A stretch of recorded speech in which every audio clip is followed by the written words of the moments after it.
Hello friends, welcome to your channel catalyst Soni and this is Soni Singh.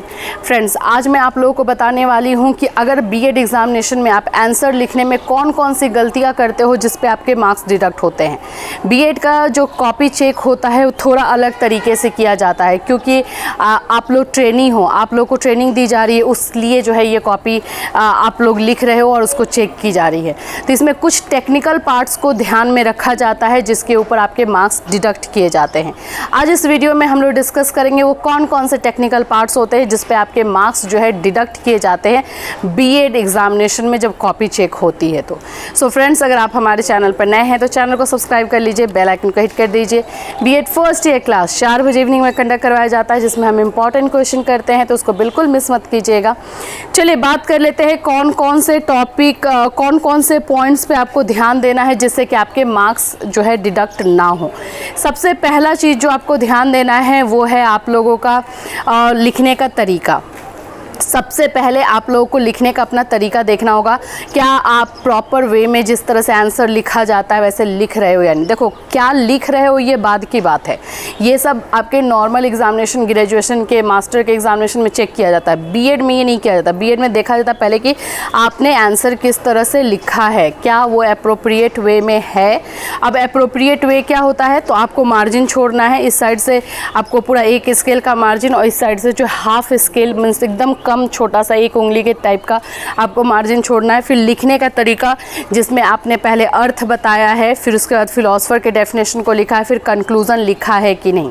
तो पहला तो इस पे आपको डिडक्ट होगा। दूसरा आता है कंटेंट, कि आप क्या कंटेंट लिख रहे हो। ज़्यादा एलोब्रेशन लिख करके और रामायण करके अगर आप लिखते हो तो उस पर मार्क्स नहीं मिलते हैं। दूसरा चीज़, अगर आप उसको पॉइंट में लिखते हो तो उस पर आपको मार्क्स अच्छे मिलेंगे, लेकिन अगर ज़्यादा से ज़्यादा पैराग्राफ आंसर चूज़ करते हो, पैराग्राफ में लिखना आप पसंद करते हो, तो वहाँ पे आपके मार्क्स डिडक्ट होते हैं। मैं बता दे रही हूँ, अगर 15 नंबर का आपका क्वेश्चन है तो उसमें आपको 12-11 नंबर बिना सोचे समझे एग्जामिनर दे देता है कि ये पैराग्राफ में लिखा हुआ है, बस अंदर में रामायण ही लिखा होगा, ये चीज़ें सोच करके, तो आपको वो पॉइंट में देना होता है आंसर। तीसरी चीज़ जो आपको बिल्कुल अवॉइड करनी है, बिल्कुल वो चीज़ों को फॉलो नहीं करना है, वो है आपका फालतू में एक्सप्लेनेशन। जैसे कि अगर आप 15 नंबर के क्वेश्चन को लिख रहे हो तो 4 पेज में अगर आपका आंसर शॉर्ट आउट हो चुका है, ख़त्म हो गया है, तो उसको 4 ही पेज में रहने दो। मीन्स आंसर जो हो पॉइंट टू पॉइंट हो। अगर उसमें पूछ रहा है वृद्धि क्या है तो वृद्धि क्या ही बताना है, उसमें उसको और एलोबरेट करके जो है उसके नेचर, उसकी विशेषता के बारे में नहीं जाना है।